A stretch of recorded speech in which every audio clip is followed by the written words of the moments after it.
اللهم صل على سيدنا ومولانا محمد افضل صلواتك بعدد معلوماتك وبارك وسلم وصل علیہ۔ بسم اللہ الرحمن الرحیم۔ عزیز طلباء کرام، امید ہے انشاءاللہ العزیز آپ سب خیر و عافیت کے ساتھ ہوں گے۔ جامع السنن الترمذی کے ابواب صفت الجنہ کے پہلے درس کے ساتھ پہلا باب ما جاء فی صفت شجر الجنت کے ساتھ اللہ جل شانہ کے فضل و کرم سے آپ حضرات کے خدمت میں حاضر ہونے کا موقع ملا۔ عزیز طلباء کرام، بحمد اللہ تعالی آج ہمارا سبق نمبر 225 ہے، تو بڑھتے ہیں اپنے سبق کی طرف۔ باب ما جاء فی صفت شجر الجنہ، یہ باب ان احادیث پر مشتمل ہے جن میں جنت کے درخت کی صفت کا بیان ہے۔ وبہ قال حدثنا عباس بن محمد الدوری قال حدثنا عبید اللہ بن موسیٰ عن شیبان عن فراس عن عطیہ عن ابی سعید الخدری رضی اللہ تعالی عنہ عن النبی صلی اللہ علیہ وسلم قال، ہمیں روایت کی عباس ابن محمد الدوری نے، انہوں نے روایت کی عبید اللہ ابن موسیٰ سے، انہوں نے روایت کی شیبان سے، انہوں نے فراس سے، انہوں نے عطیہ سے، انہوں نے ابو سعید خدری رضی اللہ تعالیٰ عنہ سے، ابو سعید خدری رضی اللہ تعالیٰ عنہ نے حضور نبی کریم صلی اللہ علیہ وآلہ وسلم سے روایت کیا ہے، قال کہ آپ علیہ السلام نے ارشاد فرمایا، فی الجنت شجرۃ یسیر الراکب فی ظلها 100 عام لا یقطعها قال وذلک الظل الممدود۔ جنت میں ایک ایسا درخت ہے جس کے سائے میں 100 سال تک بھی کوئی سوار چلتا رہے تو اسے طے نہ کر سکے، اور فرمایا یہی ہے وہ ظل ممدود جو قرآن کریم میں ذکر ہے، فی ظل ممدود۔ وبه قال حدثنا قتيبة بن سعيد قال حدثنا الليث بن سعد عن سعيد بن أبي سعيد عن أبيه عن أبي هريرة رضي الله تعالى عنه عن رسول الله صلى الله عليه وسلم أنه قال، ہمیں روایت کی قتیبہ ابن سعید نے، انہوں نے روایت کی لیث بن سعد سے، انہوں نے سعید سے، انہوں نے اپنے والد یعنی ابو سعید سے روایت کی ہے، انہوں نے حضرت ابو ہریرہ رضی اللہ تعالیٰ عنہ سے، اور ابو ہریرہ رضی اللہ تعالیٰ عنہ نے حضور نبی کریم صلی اللہ علیہ وآلہ وسلم سے روایت کیا ہے کہ آپ علیہ السلام نے ارشاد فرمایا، ان فی الجنت لشجرۃ یسیر الراکب فی ظلها 100 عام، بے شک جنت میں ایک ایسا درخت ہے جس کے سائے میں سوار 100 سال تک چلتا رہے۔ وفی الباب عن انس و ابی سعید، ھذا حدیث صحیح، اس باب میں حضرت انس اور ابو سعید رضی اللہ تعالی عنہما سے روایات مروی ہیں، ھذا حدیث صحیح، یہ حدیث صحیح ہے۔ وبہ قال حدثنا ابو سعید الاشج قال حدثنا زیاد بن الحسن ابن الفرات القزاز عن ابیہ عن جدہ عن ابی حازم عن ابی ہریرہ رضی اللہ تعالی عنہ قال، ہمیں روایت کی ابو سعید اشج نے، انہوں نے روایت کی زیاد ابن حسن ابن فرات القزاز سے، یہ اپنے والد یعنی حسن سے نقل کرتے ہیں، اور اپنے دادا یعنی فرات القزاز سے وہ روایت کرتے ہیں ابو حازم سے، انہوں نے روایت کیا حضرت ابو ہریرہ رضی اللہ تعالی عنہ سے کہ انہوں نے فرمایا، قال رسول اللہ صلی اللہ علیہ وسلم، حضور نبی کریم صلی اللہ علیہ وسلم نے ارشاد فرمایا، ما فی الجنت شجرۃ الا وساقها من ذهب، کہ جنت میں کوئی ایسا درخت نہیں جس کا تنا سونے کا نہ ہو۔ ھذا حدیث غریب حسن، یہ حدیث غریب حسن ہے۔ جی عزیز طلباء کرام، ابواب الجنت بحمد اللہ تعالی یہاں سے شروع ہوئی۔ یہاں پر اس باب میں 3 روایتیں امام ترمذی رحمہ اللہ نے ذکر فرمائی۔ عزیز طلباء کرام، سب سے پہلے جنت کے بارے میں جانتے ہیں۔ جنت، لفظ جنت کا لغوی معنی ہے نظروں سے پوشیدہ چیز، باغ کو بھی کہا جاتا ہے۔ شرع میں، اصطلاح شرع میں لفظ جنت سے وہ مخصوص مکان مراد ہے جس میں اللہ جل شانہ نے آخرت میں اپنے بندوں کے لیے مختلف قسم کے نعمتیں پیدا فرمائی ہیں، اور یہ مخصوص بندوں کے لیے ہے تاکہ نیک بندوں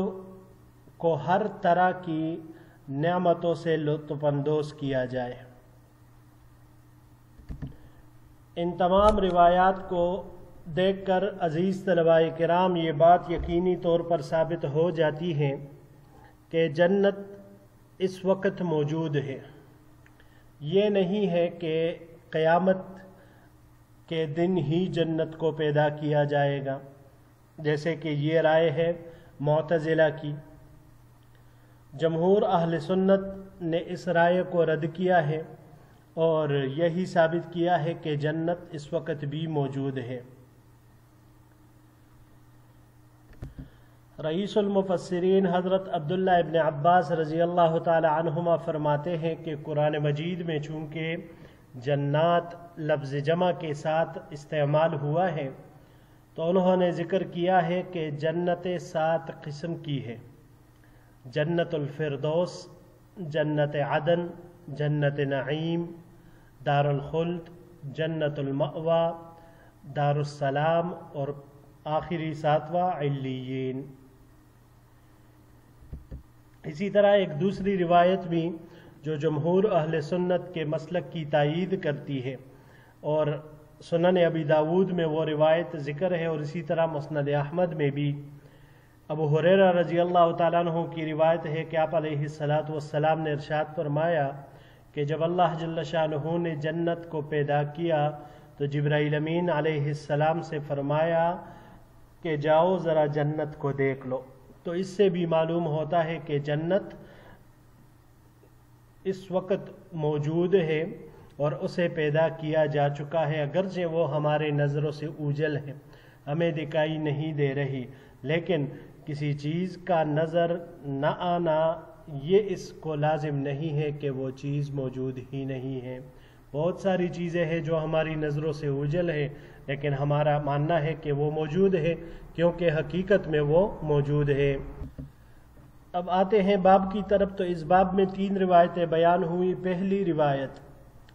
اس میں ایک درخت کا ذکر آیا جس کا نام روایت میں ہے طوبہ ہے، طوبہ، اور وہ اس قدر طویل اور عریض اور پھیلا ہوا ہوگا کہ کوئی گھڑ سوار جو انتہائی تیز رفتار بھی ہو، تیز رفتار گھوڑے پر 100 سال تک بھی اس کے نیچے چلتا رہے تو وہ اس کو پار نہیں کر سکے گا۔ قرآن کریم میں بھی اس کو یہی ظل ممدود فرمایا ہے، اور مختلف روایات میں بھی یہی ذکر ہے کہ یہی درخت ہے جس کا نام طوبہ ہے اور ظل ممدود یہی ہے۔ اب باب کی مذکورہ روایت میں اگرچہ صراحتاً طوبہ کا لفظ ذکر نہیں ہے، لیکن دوسری روایات میں موجود ہے، تو اسی وجہ سے شارحین نے اس سے یہی مراد لیا ہے۔ چنانچہ ابن جوزی رحمہ اللہ نے اس پر تصریح فرمائی ہے، اور مسند احمد کی روایت سے بھی اس کی تائید ہوتی ہے کہ حضرت ابو سعید خدری رضی اللہ تعالی عنہ نے روایت کیا کہ نبی کریم صلی اللہ علیہ وسلم نے ارشاد فرمایا، اس شخص کے لیے بشارت ہے جس نے مجھے ایمان کی حالت میں دیکھا۔ طوبہ لفظ ذکر ہوا ہے۔ تو ایک شخص نے پوچھا کہ طوبہ کیا ہے؟ آپ علیہ السلام نے جو فرمایا، تو حضور نبی کریم صلی اللہ علیہ وسلم نے اس کو جواب دیا کہ وہ جنت کا درخت ہے جس کی مسافت 100 سال ہے، اور اہل جنت کے کپڑے اس کے شاخوں سے نکلیں گے۔ اللہ اکبر۔ اسی طرح عبداللہ ابن مسعود رضی اللہ تعالیٰ عنہ کی ایک روایت ہے، وہ فرماتے ہیں کہ ظل ممدود جنت میں ایک درخت ہے جس کے ہر طرف 100 سال کے راستے تک سایہ پھیلا ہوا ہے، اور جنتی لوگ اس کے نیچے آ کر بیٹھیں گے اور آپس میں باتیں کیا کریں گے۔ یہ تیسری روایت میں آیا ما فی الجنت شجرۃ الا وساقها من ذهب، کہ جنت کے درختوں کے تنے سونے کے ہوں گے۔ اس پر بھی مختلف روایت دال ہے۔ حضرت ابو ہریرہ رضی اللہ تعالیٰ عنہ کی روایت ہے کہ جنت میں واقعی ایک درخت ہے جس کے تنے سونے اور اس کی شاخیں زبرجد اور موتیوں کے ہوں گے، اور ہوا سے جب وہ شاخیں ہلتی ہے تو اس سے ایسی پرلطف آواز نکلتی ہے کہ اس سے پہلے کسی سننے والے نے اس طرح لذیذ آواز نہیں سنی ہوگی۔ بڑھتے ہیں جی اگلے باب کی طرف۔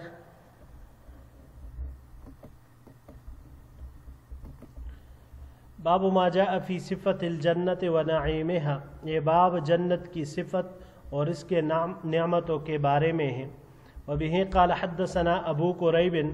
قال حدثنا محمد بن فضیل عن حمزة الزیات عن زیاد الطائی عن ابی ہریرہ رضی اللہ تعالی عنہ قال، ہمیں روایت کی ابو قریب نے، انہوں نے محمد بن فضیل سے، انہوں نے حمزہ الزیات سے، انہوں نے زیاد الطائی سے، انہوں نے حضرت ابو ہریرہ رضی اللہ تعالی عنہ سے کہ انہوں نے فرمایا قلنا یا رسول اللہ ما لنا اذا كنا عندك رقت قلوبنا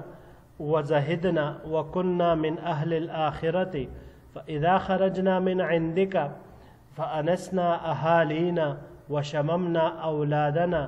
انکرنا انفسنا۔ ہم نے عرض کیا اے اللہ کے رسول صلی اللہ علیہ وسلم، جب ہم آپ کے خدمت میں ہوتے ہیں تو ہمارے دل نرم اور دنیا سے ہم بیزار ہوتے ہیں اور ہم اہل آخرت میں سے ہوتے ہیں، لیکن جب ہم آپ کے پاس سے نکل جاتے ہیں تو اپنی اہل کے ساتھ مل جاتے ہیں اور اولاد کے ساتھ مشغول ہو جاتے ہیں تو ہم اپنے نفسوں سے جاہل ہوتے ہیں۔ فقال رسول اللہ صلی اللہ علیہ وسلم لو انکم تکونون اذا خرجتم من عندی کنتم علی حالکم ذالک لزارتکم الملائکۃ فی بیوتکم۔ حضور نبی کریم صلی اللہ علیہ وسلم نے ارشاد فرمایا، اگر تم لوگ ہر وقت اسی حال میں رہو جس وقت تم میرے پاس سے جاتے ہو، یعنی جس حالت میں اس وقت نکلتے ہو، اگر وہی حالت پر تمہاری برقرار رہے تو فرشتے تم سے ملنے کے لیے تمہارے گھروں میں آئیں گے۔ وَلَوْ لَمْ تُذْنِبُوا لَجَاءَ اللَّهُ بِخَلْقٍ جَدِيدٍ كَيْ يُذْنِبُوا فَيَغْفِرَ لَهُمْ، اور اگر تم لوگ گناہ نہ کرو تو اللہ جل شانہ نئی مخلوق پیدا کرے گا تاکہ وہ گناہ کرے، پھر اللہ سے بخشش مانگے تو اللہ تعالیٰ انہیں معاف فرما دے۔ اگلے سلائیڈ کی طرف بڑھتے ہیں جی۔ قال قلت یا رسول اللہ مما خلق الخلق، حضرت ابو ہریرہ رضی اللہ تعالی عنہ فرماتے ہیں میں نے عرض کیا یا رسول اللہ صلی اللہ علیہ وسلم، مخلوق کو کس چیز سے پیدا کیا گیا ہے؟ قال من الماء، قلت الجنت ما بناؤها، حضور نبی کریم صلی اللہ علیہ وسلم نے عرض کیا، جواب دیا کہ پانی سے۔ میں نے پھر عرض کیا الجنت ما بناؤها، جنت کس چیز سے بنائی گئی ہے؟ قال، آپ علیہ السلام نے ارشاد فرمایا لبنۃ من فضۃ ولبنۃ من ذہب وملاطها المسک الازفر وحسباؤها اللؤلؤ والیاقوت وتربتها الزعفران من يدخلها ينعم لا يبأس ويخلد لا يموت ولا تبلى ثيابهم ولا يفنى شبابهم۔ جنت کی ایک اینٹ چاندنی کی اور ایک اینٹ سونے کی ہے، اس کا گارا تیز مشکا، اس کی کنکریاں موتی اور یاقوت کی، اور اس کی مٹی زعفران کی ہے۔ جو اس میں داخل ہوگا تو وہ خوب خوشحال ہوگا، کبھی حاجت مند اور مفلس نہیں ہوگا، ہمیشہ اسی میں رہے گا، اسے کبھی موت نہیں آئے گی اور نہ اس کے کپڑے پرانے ہوں گے اور نہ ہی اس کی جوانی ختم ہوگی۔ ثم قال، پھر ارشاد فرمایا، ثلاث لا يرد دعوتهم الامام العادل والصائم حين يفطر ودعوة المظلوم يرفعها فوق الغمام وتفتح لها ابواب السماء ويقول الرب تبارك وتعالى وعزتي لأنصرنك ولو بعد حين۔ تین آدمیوں کی دعا کو کبھی رد نہیں کیا جاتا، یعنی ان کی دعا ضرور قبول ہوتی ہے۔ امام عادل، عدل اور انصاف کرنے والا حکمران، روزے دار جب وہ افطار کرنے لگے، اور مظلوم کی بد دعا، اللہ تعالیٰ مظلوم کی بد دعا کو بادلوں سے بلند کرتے ہیں اور اس کے لیے آسمان کے دروازے کھول دیتے ہیں، اور اللہ تبارک و تعالی ارشاد فرماتے ہیں، مجھے میری عزت کی قسم میں ضرور تمہاری مدد کروں گا، اگرچہ کچھ دیر بعد، کچھ عرصے بعد ہی کروں۔ ھذا حدیث لیس اسنادہ بذلک القوی، یہ حدیث اس کی سند اتنی قوی نہیں ہے، ولیس هو عندی بمتصل، اور میرے نزدیک اس کی سند متصل بھی نہیں ہے۔ وقد روی ھذا الحدیث باسناد آخر عن ابی ہریرہ رضی اللہ تعالی عنہ، اور اس روایت کو نقل کیا گیا ہے دوسری سند کے ساتھ حضرت ابو ہریرہ رضی اللہ تعالی عنہ سے۔ جی عزیز طلباء کرام، یہ روایت ہم نے جو پڑھی جنت کی صفت کے بارے میں حضور نبی کریم صلی اللہ علیہ وسلم نے ارشاد فرمائی ہے۔ اب یہاں پر